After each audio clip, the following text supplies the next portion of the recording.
Olá! Sabe o que transforma um bom livro em um verdadeiro legado? Hoje a gente vai mergulhar em Tempo de Amar, uma ficção histórica que já nasce com essa ambição, ser uma história que atravessa o tempo. Vamos descobrir juntos como ela tenta fazer isso. E olha, a proposta aqui é ousada desde o início. Falar em legado literário não é pouca coisa. Mas afinal, o que faz uma história ecoar por tanto tempo? Pois é, a própria curadoria do livro joga essa frase na gente. Isso bota a régua lá no alto, né? Então a pergunta que fica é: que tipo de ingredientes transformam uma história de amor e guerra em algo eterno? É isso que a gente vai investigar. Para a gente entender onde estamos pisando, é bom lembrar que isso aqui é ficção histórica. O que isso significa na prática? Significa que a história dos personagens não acontece no vácuo. Pelo contrário, o destino deles está totalmente amarrado aos maiores e mais violentos eventos da Europa. A história aqui não é só um pano de fundo, ela é quase um personagem que muda tudo.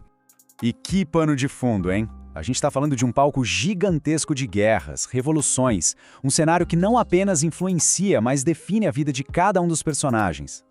O que é realmente impressionante aqui é a escala. Dá uma olhada nisso. A narrativa se estende por mais de 50 anos de caos na Europa. Começa lá atrás com os ecos da Revolução Russa, atravessa as feridas abertas da Segunda Guerra e vai até o clímax, durante a Primavera de Praga. Cada um desses momentos é um verdadeiro terremoto na vida dessa galera.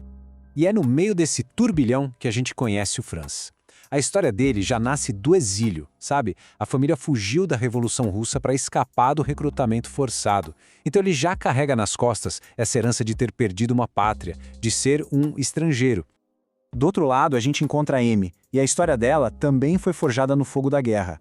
A mãe dela sobreviveu a uma fuga terrível da Polônia durante a Segunda Guerra, perdendo o marido e o primeiro filho no caminho. Amy nasceu depois, já nos Estados Unidos, mas ela carrega o peso dessa história de dor, de perda, mas também de uma força incrível para recomeçar. Mas toda a história épica, toda saga tem aquele momento, aquele ponto de virada em que tudo desmorona. E aqui, esse momento é um único evento super violento que vai mudar o destino de todo mundo para sempre. E aí vem a grande questão que move a história. O que acontece com uma promessa, com o amor, quando uma das pessoas simplesmente some? É apagada do mapa? Porque é exatamente isso que acontece com o Franz. E o desastre acontece aqui, na ponte, em Devin. Pensa na cena. Uma tentativa desesperada de cruzar a fronteira para a Áustria. Começa um combate na ponte. O Franz fica para trás, num ato de sacrifício, para explodir a passagem e garantir que os outros fujam. Só que a ponte explode com ele junto. Ele simplesmente desaparece, é dado como morto por todo mundo. E o resultado é essa transformação brutal. O Franz sobrevive, mas sem memória, sem documentos. Num regime totalitário, não ter identidade é uma sentença de morte. Então ele é forçado a virar outra pessoa. Jan Novak, o estudante americano apaixonado com um futuro brilhante, morre ali na ponte. E no lugar dele nasce um cirurgião tcheco, solitário, assombrado por um passado que ele nem lembra qual é. Certo. Com tanta tragédia, tanta perda, separação, o que é que segura essa história? O que impede tudo de virar só pó? A resposta está nos temas que conectam tudo. A resposta está nesses pilares que são universais.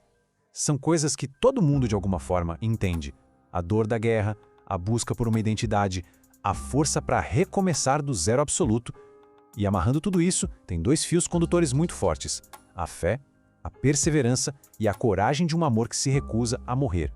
E para selar essa ideia, tem essa citação que está lá no prefácio do livro e é basicamente o coração da obra. A mensagem é clara: no meio do caos, de governos que caem, de vidas que se perdem, o amor é a única coisa que realmente permanece. A força que resiste a tudo. E tudo isso nos leva a uma ideia final, que é muito poderosa sobre o propósito de se contar uma história como essa. E olha só que curioso, a própria história de como o livro foi feito parece um reflexo da ficção. Ele foi escrito nos anos 80, mas o manuscrito ficou guardado por décadas antes de finalmente ser publicado. A jornada do livro pré-existir espelha a jornada dos personagens em busca de um reencontro. E a gente termina com essa reflexão que volta lá para o comecinho da nossa conversa. A ideia de que histórias assim, de sobrevivência, de um amor que atravessa décadas de guerra e silêncio, elas acabam transcendendo o próprio autor. Elas se tornam um patrimônio de todos nós, um legado.